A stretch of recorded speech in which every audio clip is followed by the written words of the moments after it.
Hey Mystics, Ananda here from Galactic Mystic, and thank you so much for being with me today. Coronavirus, eh?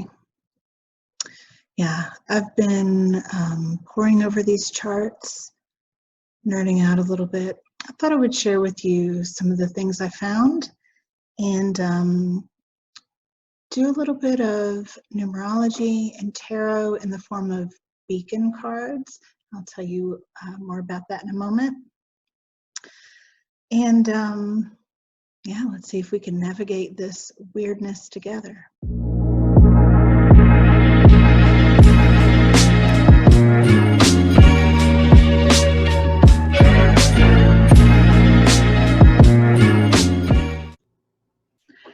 First, let me tell you about beacon cards. Beacon cards use the major arcana of the tarot and numerology. So, and I did not come up with this idea. You may have seen or heard people around the new year talking about how 2020 is ruled by the emperor, and they simply derived that from adding 2 plus 0 plus 2 plus 0 for the year. You get 4, and that's the emperor card in the major arcana in the tarot. So the emperor is the beacon card for this year, and it serves as a sort of, it's just like a guiding light, right? Well, it's an interesting thing to do, and I'm finding it particularly interesting when combined with the astrology of this whole coronavirus thing. So you also may have heard about the Pluto-Saturn conjunction January 12th, 2020. This was a super rare conjunction. Astrologers had been looking at it, anticipating for a long time, not really knowing what was going to happen. Some people thought it was going to be a collapse of the financial system. Some people thought it was going to be natural disasters. You know, when we see things like that, we see big potentiality energies. We generally don't know exactly what's going to happen. We can feel into it, we can get ideas of the energies, but we often don't know until we're in it. So January 12th, 2020 was the conjunction of Saturn and Pluto exactly at 22 degrees of Capricorn. I apologize. I am super tired and I've fried my own brain a little bit looking at this, but I knew if I didn't record this now, I probably wouldn't record it. And I really wanted to get this out for you guys because, well, you'll see in a minute. Okay. January 12th happened to also be the day that Chinese scientists gave the genetic sequence of the coronavirus to the World Health Organization. So that's pretty significant. That kind of tells us that this coronavirus situation is very likely this Pluto-Saturn conjunction situation, or at least a part of, right? So let's pause here for a moment. The beacon card for January 12th is, I have them all laid out in front of me. I have to find the right one.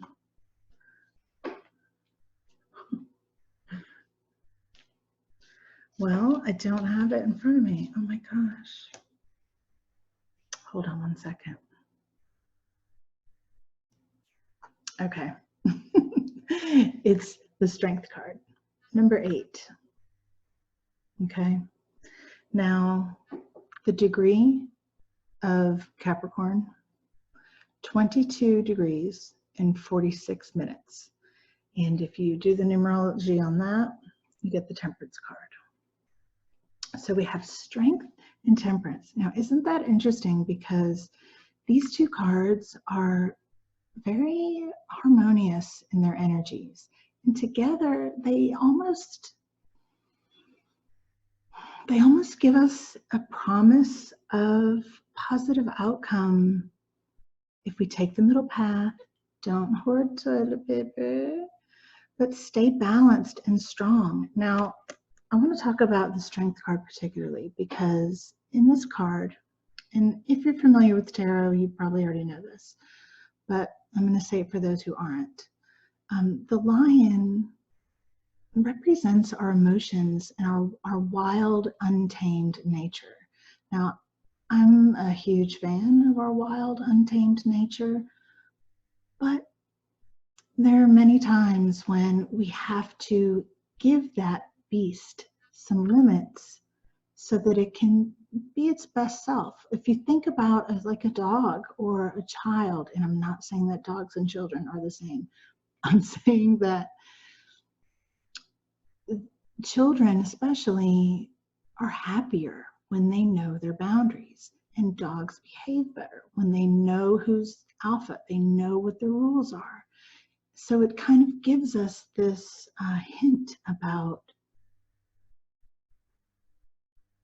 trying to avoid hysteria with this, okay? Now the angel in temperance is asking us to be moderate. And then the Strength card is asking us to be patient and strong and to have inner reserves of strength.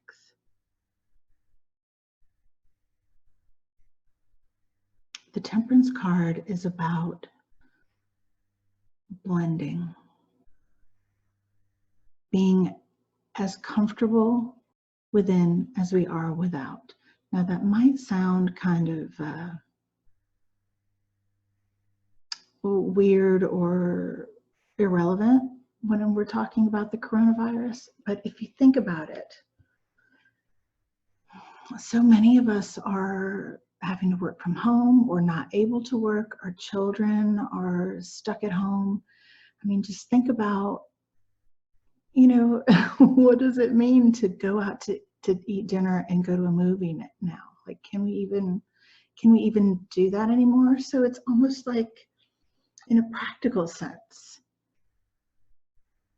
to do our best to find these creature comforts, this spiritual alignment, this middle path, and combine it with our inner strength and patience, taming our own fears.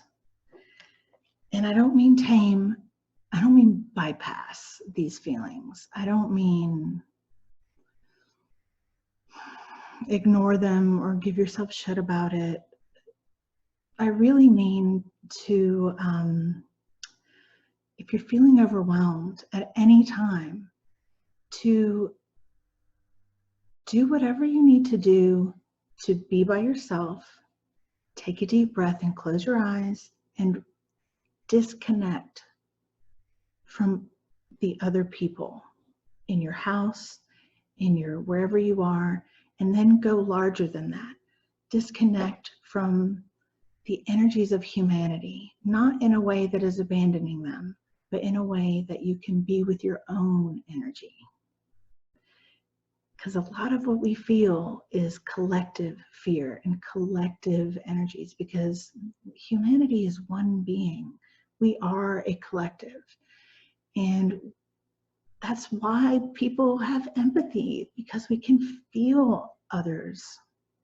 We can feel what other people are experiencing, and it can be overwhelming, especially in a situation like this. So sit alone, close your eyes, and disconnect from all the energy that is not your own. And then you can deal with what's there. Okay. You may have heard of Sabian symbols or Chandra symbols.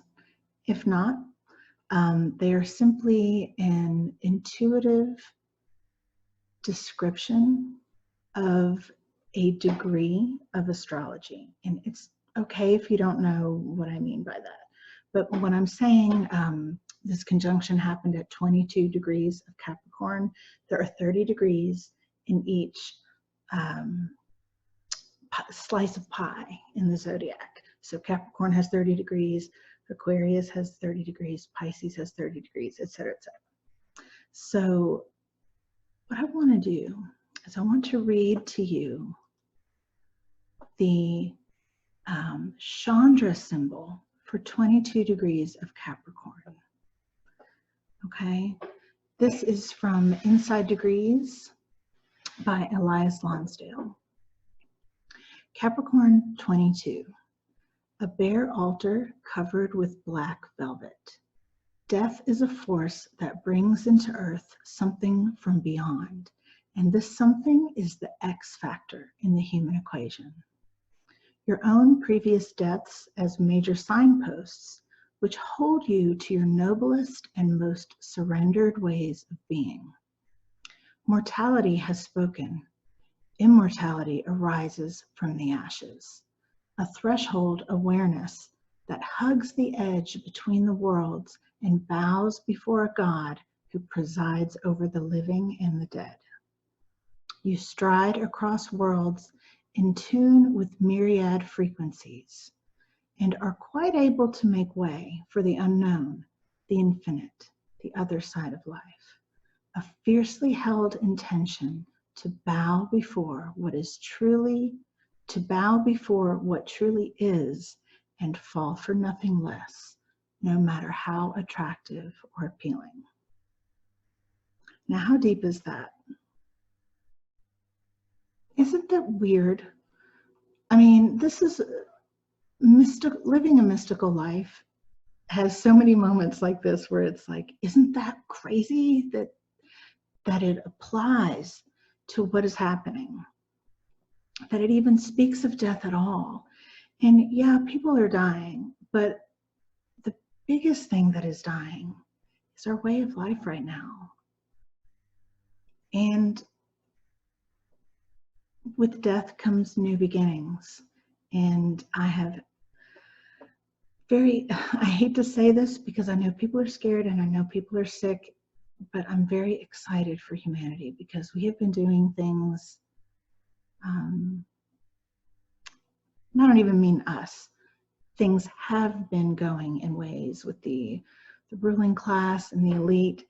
And if you think about it already, just with the quarantines, the air pollution is less. It's like the earth is able to take a deep breath because we're sort of pausing our activities. We're pausing our busy bee-ness.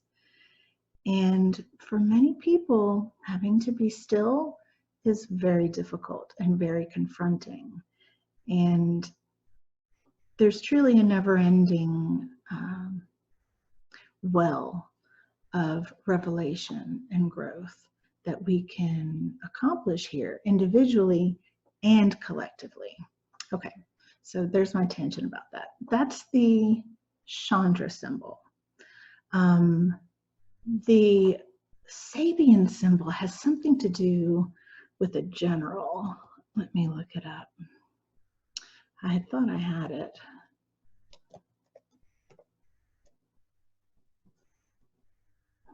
I'm not the only one who has been looking this up. Yeah. A general accepting defeat gracefully. Winning or losing doesn't matter as much as how you play the game. Through the acceptance of defeat, one can offer, I cannot talk, one can often discover important and valuable life lessons. Now that's a little more surfacey than the Chandra symbol, but albeit easier to understand, but still very potent in this situation. We can't do anything except a type of defeat right now. We have to go with the flow.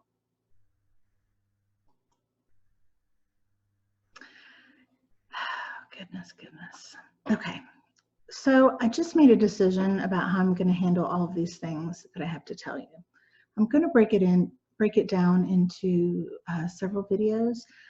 I'm going to go ahead and tell you about the next date, give you a highlight, and then a highlight of further dates throughout the year, and then I'll make some extra videos about this if people are interested. So the thing I want you to know right now is on March 20th, I'm actually going to show the chart to you. March 20th, we have another conjunction at 22 degrees of Capricorn. We have Jupiter and Mars. Okay, let's talk about this Mars-Jupiter conjunction at 22 degrees of Capricorn on March 20th.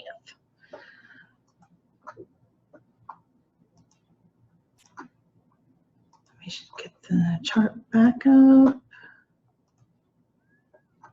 Okay. So here we have March 20th, and the conjunction is at 7:31. It's probably AM.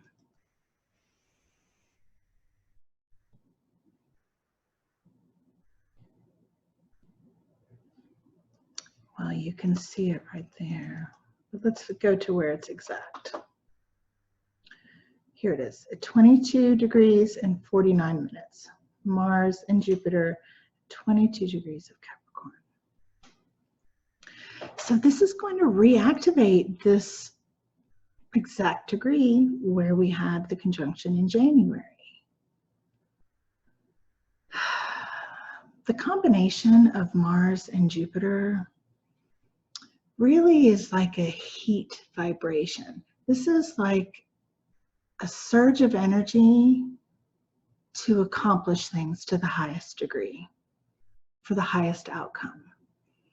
Now, I mean, this is March 20th is only a few days away. So I don't know exactly what could happen on this day. And we may not know until we're further along and looking back, which is kind of what happened with the January date. We didn't know that, it took us a while to get that information. So this is just something to think about, to sort of have in the back of our minds that there are these potential turning points. Now, I invite you to consider this information. These are just my musings. This is my way of reading the matrix. This is how I look for hope and meaning in my daily life. And this is a big thing that we're going through. And I can't help but do it this way. If it doesn't resonate with you, that's totally fine. It does not even hurt my feelings. I definitely invite you to just take what resonates and leave the rest, and maybe just remain open-minded.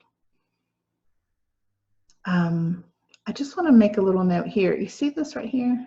This is Pallas Athena, and she's at 21 degrees of Capricorn. When we had the conjunction in January, asteroid goddess Ceres was involved in that conjunction. And here we have Athena making her presence known in this next phase. And actually, on November 10th of 2020, there's an exact conjunction of Pallas Athena,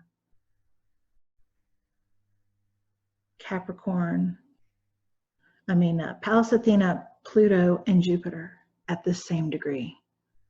So, this is going to be an energy that continues to be reinvigorated throughout these cycles of astrological conjunctions. So let's talk about the beacon cards here. Let me close this out real quick. Okay. So this is really interesting. The beacon card for March 20th. If there was ever a card that represented home quarantine, it's the Hermit. You can't make this stuff up. And then the beacon card for the degree, 22 degrees and 49 minutes, is the Star. Okay, now this is so cool and crazy. I keep shaking this table. I'm so sorry.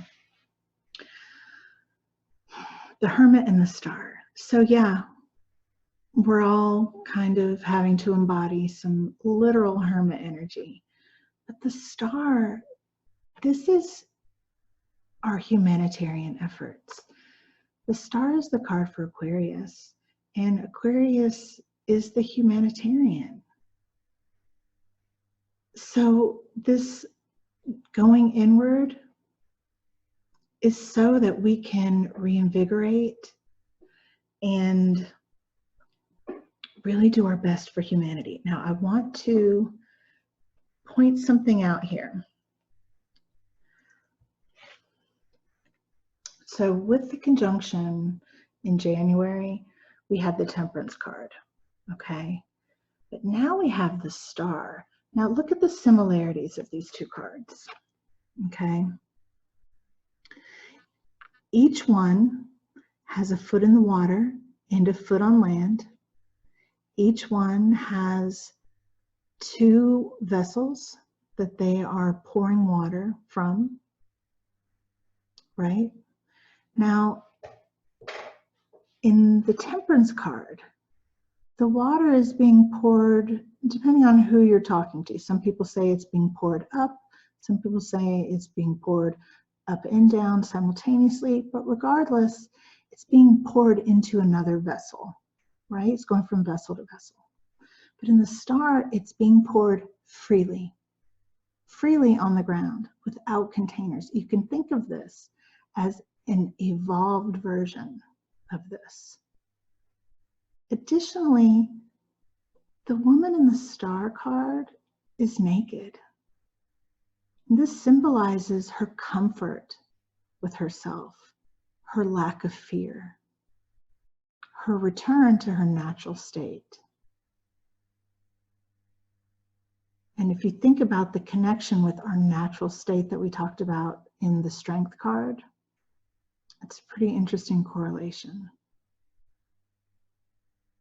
And so this water is just being poured freely without container. There's no fear of lack. There's no shame. There's no containment. And this star, this 8-pointed star, the 8-pointed star is associated with goddess Isis and the star Sirius, the binary star Sirius. So this is like the blessings of the mother on humanity as we are sequestered away, dealing with social distancing. I mean, it's almost like a cry for us to extend our hearts to each other, even though we can't, you know, hang out a whole lot. This gives me a lot of hope. And the star is a card of hope. This is a card of healing, card of hope, a card of, these are wishes being granted. This is a really comforting thing, comforting sign. So after March 20th, there's not a whole lot of action at 22 degrees of Capricorn, except for, you know, the moon passes through this degree on April 14th, and then again on June 8th. Then in July 10th, Jupiter goes retrograde and backs back into the degree of Capricorn 22. Now the beacon card for this is the Hanged Man. The Hanged Man. So I wonder if at this time we're gonna have I mean, who knows how long this is gonna go on. Personally, as I'm looking at the astrology, I feel like this could, whatever this evolves into, it could continue for a while. Not forever, but, you know, like our school's closed for 2 weeks. I doubt we're going to be going back to school in 2 weeks. You know what I mean? Like, there's some stuff going on. So in July, maybe in midsummer, maybe we'll be in a state of suspension where we're just kind of waiting, surrendering to the situation. In August, let's see, August 18th, Pluto is retrograde and backs back into Capricorn 22. Now, I'm giving you these dates. I'm probably going to do another video as these dates come closer. If you guys are interested in that, I think it's fascinating, but you know. So August 18th, Pluto retrogrades into Capricorn 22. August 30th, Venus will be at Cancer 22, which will be exactly opposing where Pluto and Jupiter are at Capricorn 22 at that time. Now, here's a very interesting thing. On November 7th, Jupiter and Pluto will be at Capricorn 22, but then November 10th is when that Pallas Athena comes and joins them at that degree. And Jupiter and Pluto will be conjunct exactly at Capricorn 22 until November 14th. So it's a full week of that energy. Now, an interesting thing about that November 10th date, the beacon card for that is the Chariot. Victory. Oh, I just threw cards everywhere. Victory. So I wonder if that will mark a major turning point in wherever this is taking us. Victory. Moving forward. In the journey of the Fool, Fool is card 0 in the Major Arcana. And the whole Major Arcana is an archetypal journey. Each card represents an archetype, but it's the Fool's journey through birth and all the way through spiritual enlightenment. And the Chariot is the card that marks the sort of rite of passage of leaving the nest. This is the Cancer card. And actually, well, I'll talk about that later, but this is the card for Cancer. And the Cancer rules the 4th house, which is the home. So this literally is like, if you think about when you're a teenager and you get your license and you're driving for the first time and you're leaving the home. It's this, it's victoriously embarking on a new cycle of life. And it's a cycle that people are celebrating. It's a type of agency that everyone is proud of you for. It's a rite of passage. I find that very comforting. Now, okay, I want to show you one more thing on the charts. And this is just to kind of put it out there. I mean, I don't know what's going to happen, but it'll be interesting to see, right? Well, that's the wrong thing. There we go. Okay, so I need to pull back up the chart for the United States, and we're going to look at these transits. Now, May 5th, I want you to look at this.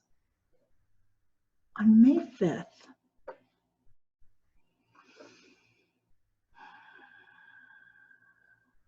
that says March. I was like, that's not right. On May 5th, I just wonder, this is a date to look out for. I just wonder what's going to happen around this time, because if you see here, Mars is conjunct the Moon and Pallas Athena of the United States. We have Jupiter exactly conjunct Pluto. Pluto is the chart ruler for the United States because the ascendant is Scorpio. So Pluto is a major player when we're talking about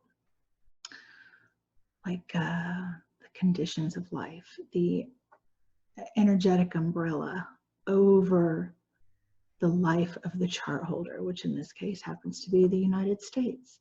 So with Jupiter here, Pluto is also conjunct as well. It's just like with the Pluto return, which is a whole other thing. And then we have this fascinating thing. We have Uranus conjunct the descendant in this Sun-Mercury conjunction. So I wonder, I mean, is something going to happen with one of the United States allies or neighbors? This is in the 7th house, the Sun-Mercury conjunction. This is it's called a Cazimi. I mean, this is, I don't know. And then we have Venus conjunct the vertex. We have the North Node conjuncting Venus, which again, I wonder if this has to do with an ally or an agreement, something shocking and unexpected.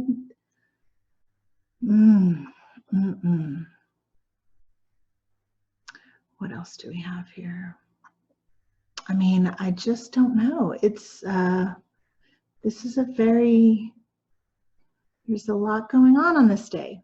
And I just wonder, and it's not that far away, May 5th, May Day, Day of the Dead.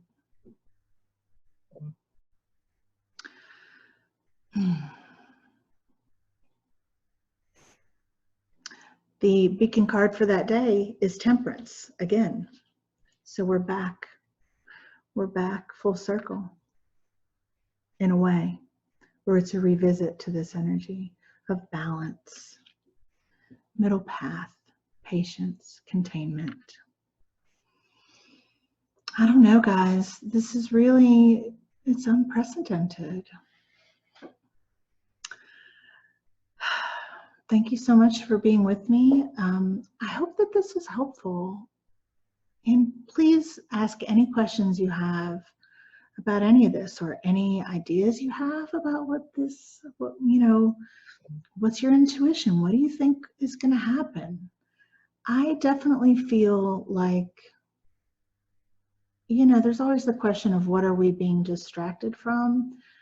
I feel like I know what's going to happen, but it's a conspiracy theory, and I'm not attached to the details of that. I simply want humanity's ascension, evolution. I want us to be collectively on our highest and most benevolent trajectory as a being, because as I said, we are one. Well, I invite you to follow me on Instagram at the Galactic. I always mess this up, you guys. I always get tongue-tied. Just super late right now too. I'll let that be my excuse. At the Galactic Mystic at Instagram and Facebook. And also, if you would like to, join me for some workshops in my Facebook group, I invite you to come join us there. It's just an intimate gathering of like-minded woo folks, and we talk about a lot of cool stuff. And the group name is Galactic Matrix Mystics. So you can be super tongue-tied, but if you go to the Galactic Mystic Facebook page, you'll see the information for the group there. Right? Thank you so much for liking, sharing, subscribing, and I love you guys. I truly believe it's going to be okay. I think we'll have some toilet paper soon, I hope. Bye.